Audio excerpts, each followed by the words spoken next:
तो बार बार भोला जी सती के समझावेले मन सती बतिया हमार है। बार बार भोला जी सती के समझावे मन सती बतिया हमार है। देखो हम तहार मरद हैं तू हमर मेहरारू हो लेकिन हम जवन कहन तवन तोहरे खातिर कहब। अरे बार बार भोला जी सती के समझावेले मन सती बतिया हमार है। बार बार भोला जी सती के समझावे मन सती बतिया हमार है। भगवान के चर्चा में 1000 रुपया जौन फुलवारी से आइल फुलवारी हमेशा सजल रहो। ए सुन तारू बिना बोलावल जदी जइबुए गौरा आदर होई ना तोहार हे। बिना बोलावल जानी कोई भूले गौरा आदर न होई तोहार है। ई ओही बेरा के गीतिया ह जितना औरत लोग आवेला कि बिना बोलावल जनी जई है गौरा उहे बिना बोलावल गई रहली लेकिन गौरा नइखे कहे के हर बिना बोलावल जदी जइबुए सती आदर होई ना तोहार हे। बिना बोलावल जानी कोई भूले गौरा आदर न होई है तोहार है। हमारे पाहुन श्री मनन जादू भादा से एह गीत पर 1000 रुपए के पुरस्कार दिले बन लेकिन ना जितना औरत लोग बैठल बा सब लोग सुन ले। 3 जगह बिना बोलवले जाए के चाहिए। कहाँ कहाँ जानता नहीं कहाँ कहाँ जाए के चाहिए। मनन पहुना दिल्ली भाई एगो लड़की के माता बहन सभी लोग ध्यान देव एगो लड़की के बिना बोलवले अपना महतारी के घरे जाए के चाहिए। बिना बोलवले रामायण में गोस्वामी जी लिखले बानी एगो चेला के अपना गुरु के घरे बिना बोलवले जाए के चाहिए। आ एगो मित्र के अपना मित्र के घरे बिना बोलवले जाए के चाहिए। तीनों जगह कब न जाए के चाहिए। है में 2 गो बा अगर कोनो काम करे में पहुना तो एगो मन करे कि करी कि ना करी कबो कबो मन करे लनु तो ई गवाही दे दलस कि हे जगह पर जाता नहीं हमारे बेइज्जती हुई तो ओ जगह पर कबो ना जाए के चाहिए। भोला चौधरी ए भोला बाबा के कथा में 1000 रुपया दहनी सादर प्रणाम बा लेकिन विपत आज लेके हो के नहीं के। अरे बनली विपतिया संहतिया हो सती के माथावा के लिहली लभो रहे।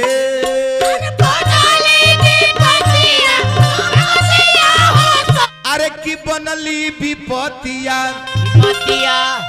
अरे संहतिया हो सती के तो माथावा के लिहली लभो रहे।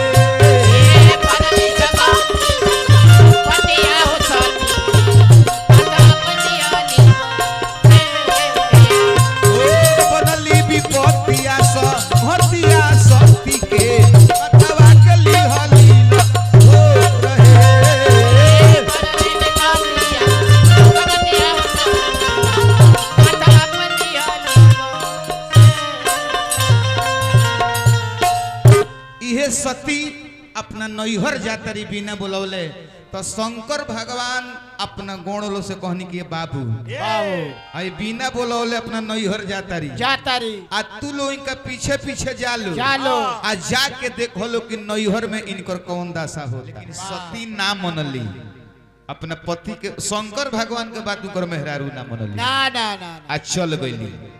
जब ओजी गईली तो शंकर भगवान के जे गण लोग रहेलो उ लोग पीछे पीछे गई रहेलो। आ जब सती अपना नैहर में पहुंचली ए बाबू का तरह से कही। अब सती जब अपना नैहर में गईली तो सबसे पहले उनकर बहिन लो उनकरा से मिलल। जब बहिन लो मिलल न आ सती के जब देखल तो मुंह बिचकावे लागल आ मने में कहलो कि बताव एकरा के केहू नेवता देले रहल केहू ना ये अपने से ई बिना बोलौले आइल बिया ई अपने से आइल बिया। देखी पहले कहनी कि 3 जगह बिना बुलौले जाए के चाहिए। एगो अपना मित्र की है एकदम बिना बुलौले जाए के चाहिए। उरा के काट देव चाहे ना देव मित्र की है जाए के चाहिए। आ लड़की के महतारी के घरे अपना बिना बुलौले जाए के चाहिए। आ चेला के गुरु के घरे बिना बुलौले जाए के चाहिए। आगे बढ़ली तो सती के महतारी के नाम रहे आस्की बिरनी। जब अपना बेटी के देखली नु तो देखी महतारी आ बेटी के एगो अलग रिश्ता होला। जब महतारी अपना बेटी के देखली तो चाहली कि हमारे बेटी सती आइल बड़ी इकरा के हम गले से लगा ली। लेकिन जब गईली अपना बेटी के गले से लगावे तब तक ले उनकर पति दक्ष प्रजापति जब आंख गुड़ेड़ के तकले तो उहे पीछे हट गई। तब ये जी सती के बुझाई कि हमार पति देव भोलेनाथ कहत रहनी है कि हे सती बिना बोलवले तू जी जा तारू ताहर आदर ना होई। सती गईली कहवा तो जहां जग होत रहे तहावा देखली कि ब्रह्मा जी के स्थान दिहल बा, विष्णु जी के स्थान दिहल बा, समस्त देवता लोग के स्थान दिहल बा, लेकिन हमारा पति के एजी कहीं स्थान नहीं है। हर एक औरत के अपना पति के अनादर ना देखे के चाहिए। सती कहली कि जब हमारा पतिये के हमारा घरे इज्जत नहीं है तो हम इस दुनिया में जी के का करें। तो जवन हवन कुंड खुनाई रहे जवना में आहुति दियात रहे वही हवन कुंड में अब कूदे के तैयारी हो गई। आ छाती में मुका मार के आ रोए लगली।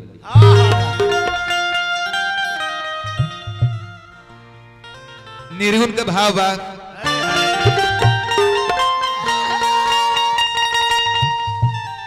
छतिया में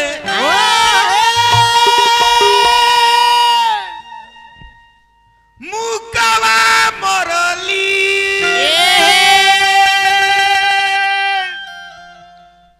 अरे उहो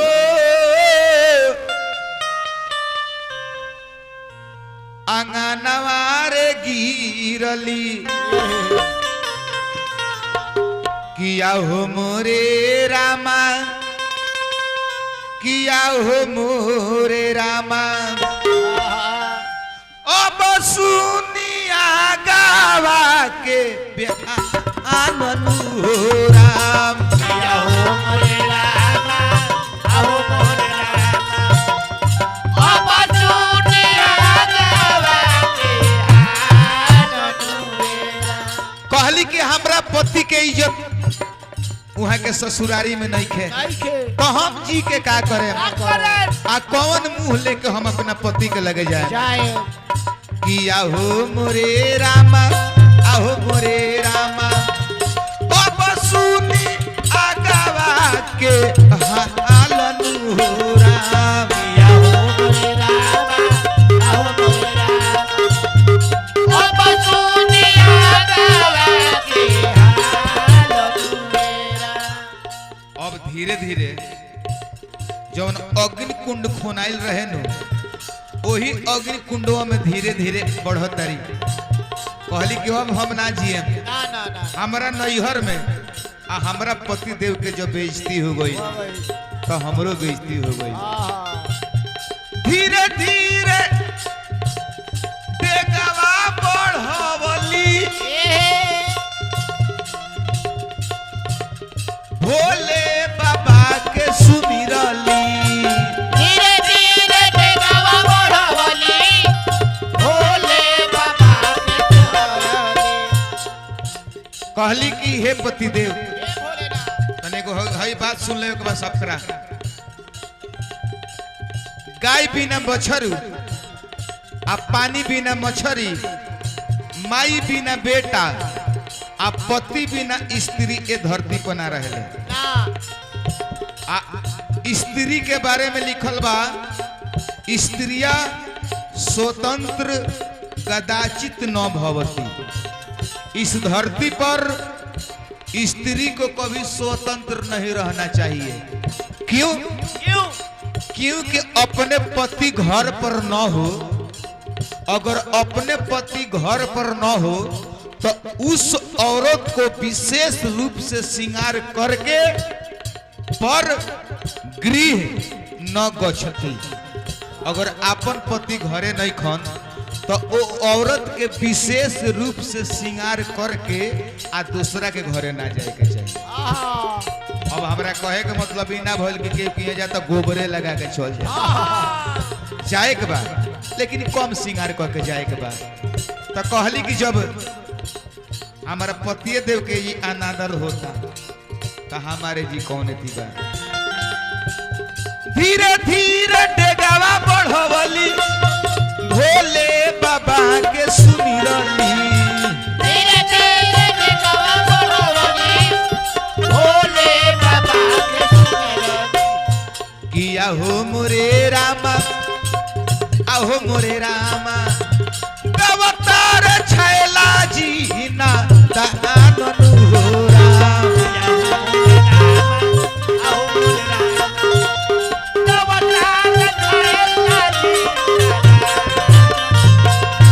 किया हो मोरे रामा आहो मोरे रामा अवतार छैला जी ना दाननु हो राम।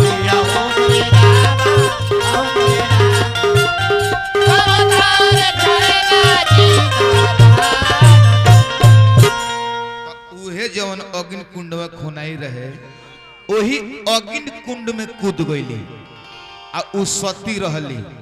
उनकरा दहिना है अंगूठा से आगी निकलल आ आगी निकलल तो उनकर शरीर जरे लगल। हे डांड पले जरल, छाती पले जरल, घेंट पले जरल। अब सती के प्राण निकले के बाद तब दोनों हाथ जोड़ के अब भोला बाबा से प्रार्थना करते रही कि हे भोलेनाथ, ये भोलेनाथ अब हमार प्राण निकले के चाहता, लेकिन रौरा से हम इहे प्रार्थना करतनी कि हे भोलेनाथ। देखिए ये भोलेनाथ के कथा में अपना माता सुमरिया देवी के अंतिम संस्कार में वहाँ के पुत्र बानी हमरा दिलीप यादव जी, थाना प्रभारी, हजारों हजारों रुपये सब कलाकार के लुटौनी रात भर। आ हम भगवान से यह प्रार्थना करब कि ई फुलवारी छोड़ के वहाँ के गईनी ना जी, आ ई जौन फुलवारी होई बाटे हमेशा फुलाइल रहो। अब सती के प्राण निकलता तो कहली कि जब जब दुनिया में अरे होखे जनावा अरे ये बाटे और जी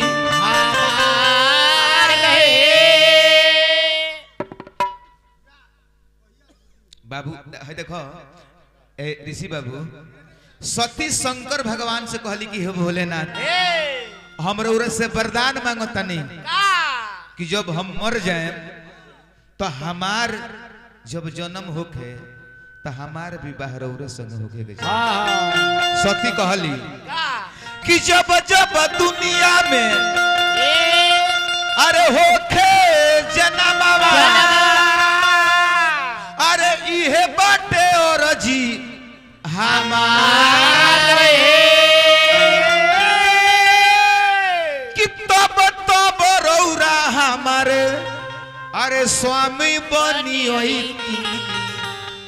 आ हम बनती तिरिया तो कहली कि हे भोलेनाथ रौरा बात का हम ना मननी रौरा हमारा के मने करत रहनी लेकिन हम ना मननी आके हमार ई दासा हो गई नु एगो काम करी हमरा के इहे वरदान दी कि हमार जब भी जन्म होखे आ हमार विवाह होखे तो रौरे संगे ओके इतना कह के सती वो अग्नि कुंड में कूद गईली आ कूद के जर के भस्म हो गईली ना हो आ तले तू जना गुण लो आई रहेलो सती के संगावा उ लो देखलो तो कहलो कि रे दादा जा ढेर गुण लो रहेलो आ दू जना बाद में आइलो ना तो जाके कहलो के ये यार रे यार शंकर भगवान के मेहरारू तो जर के मर गईली अब का होई अब दोनों धावल गईले शंकर भगवान के लगे आ जाके कहत रसन कि ये भोला बाबा हरे की जियते हर पानी भोला नाथ तो सती जाके नैहर में मरली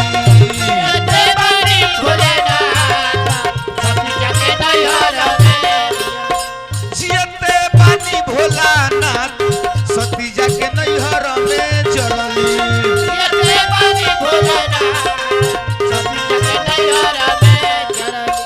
गौर करी लो जब औरत मरेली तो इहे कथा सुनल जाला ई सुनला से आ गवला से जौन आत्मा भटकेला स्वर्ग में उत्तम स्थान मिलेला अरे जियते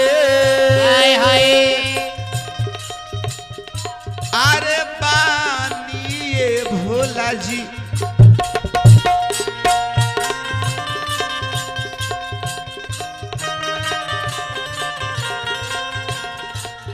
जियते बानी भोला नाथ सती जाके नैहर में जरली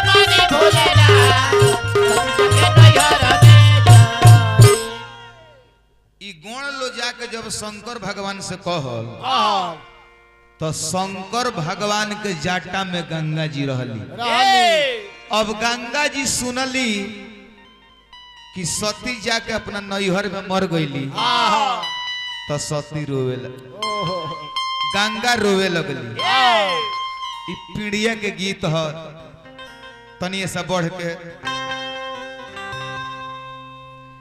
कि काचे हुए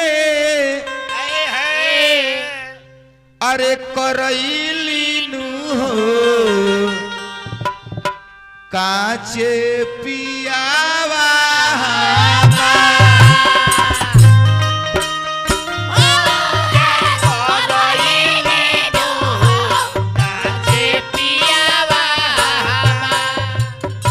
गंगा जी ना शंकर भगवान के जाटा में गंगा जी रोतरी कहतरी सुसुकी सुसुकी गंगा रोवेली हो ई का कोई नी भोले ना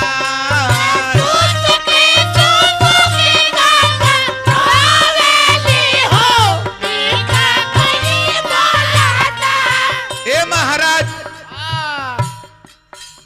हम तो जाने लेकिन उरा गांजा भांग पी के निम्नो काम करी ले लेकिन आज बड़ी बाउर उरा काम कइले बनी भेज के यही से हम सबका से कहतनी कि औरत के अपना पति के बात माने के चाहिए छोट भाई के बड़ भाई के बात माने के चाहिए, गुरु के बात चेला के माने के चाहिए। ए सुसुकी गंगा रोवेली हो ई का कोइनी भोलेनाथ।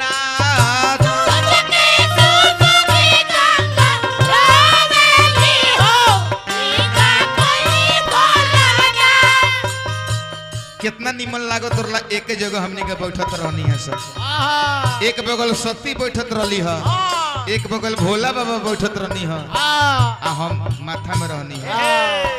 अरे दीदिया से संगत हमारे छूटी गईले हो ई का कोइनी भोलेनाथ।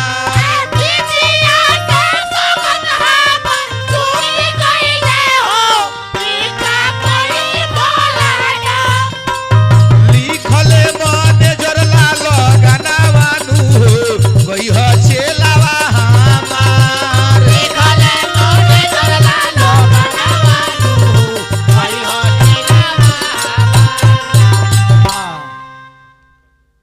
गंगा मैया जब शंकर भगवान के जाटा में रोवे लगनी तो इतना न जोर से धार बहल, सती दहन सुनी सती बिलखानी आ सरवते नयन जल तिलक दहन। जब सती के मरल जब गंगा जी सुनली आ गंगा जी जब रोवली नु आ जब आंसू बहल तो शंकर भगवान जो टीका लगौले रहनी शंकर भगवान के टीका दहा गई। शंकर भगवान क्रोध में आके अपन जाटा पकड़ के आ जाटा उखाड़ के धरती पर पटक दहनी।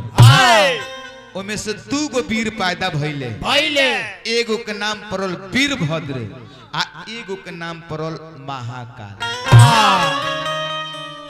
शंकर जी से पूछले शंकर हमरे के काहे खातिर उत्पत्ति कनी हो? तो शंकर भगवान कहनी कि हमरा ससुरारी में बिना बोलवले बड़ी लीला भइल बा। गइल बड़ी सती आ जाके मर गइल बड़ी आ तुल जालो आ जग के नहस तहस क दल। अब उ दोनों जना आइलो कहवा तो शंकर भगवान के ससुरारी आ जहाँ जगवा होत रहे ओही जी जाके खड़ा हो गइल। 2 जना रहलो तो एगो कलस के या है हो जौन बुढ़वा लोग तो बड़का बड़का दढ़िया ला ये सब काम बिगड़ले बा। यही में करना एक बा। अच्छा बताओ सारा लोग के नेवता देले रहलई आ एगो सतिये नु रहली है त झूठो मने एगो एकर के नेवता दे देवे के चाहिए। अरे सादो कागज भेज देले रही ये गोलिया तो उकुली ना करे। अच्छा है आइए गोरली है तो ना करे के चाहिए। मेन खान लायक है बा एकरा के नाश्ता पानी देहल जरूरी बा। अब ई गइले सन आ जाके शंकर भगवान के ससुर रहले नु शंकर भगवान के ससुर दक्ष प्रजापति उनकर माथा में कहे केसिया ध के आ लगले सन नचावे। नापना कि यहाँ लइका खाजा पेरेले सन लकड़िया लगा के घुमावे लगले सन लगले सन नचावे।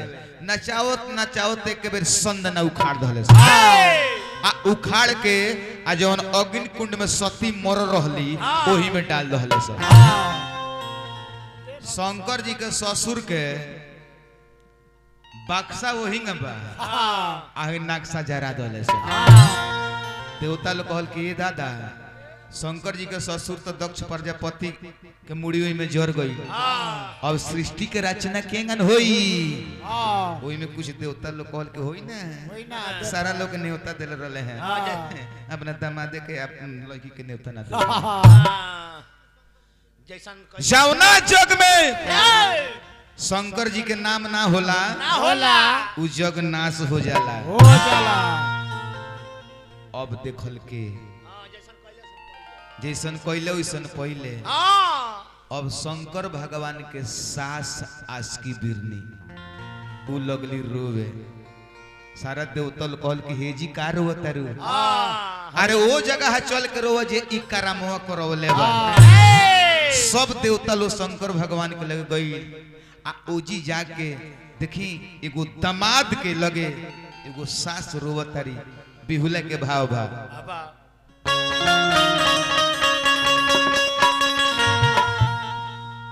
अरे झर झर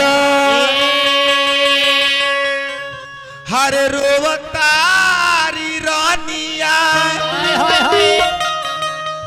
तन्ने ना ढरे हो लोरावा।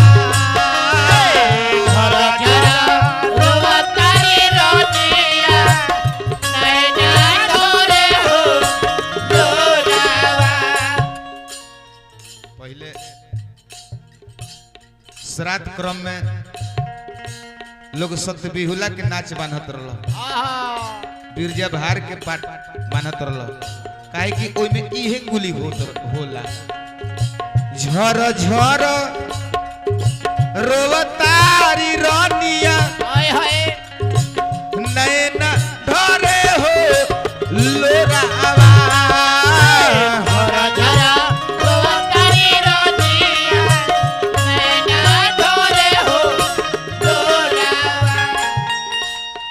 निको नहीं कोई निये भोला जी लुटनी मोरस हाँ गावा।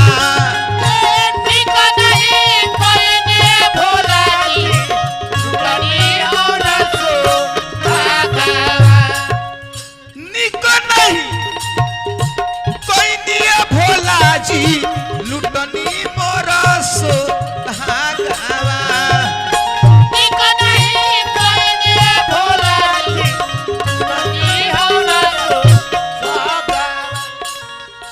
लिखले मैनेजर हो गुरुजी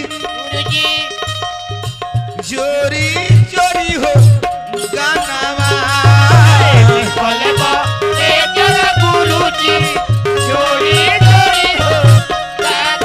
हे गावतारे छाला जादो जोरी जोरी गानावा।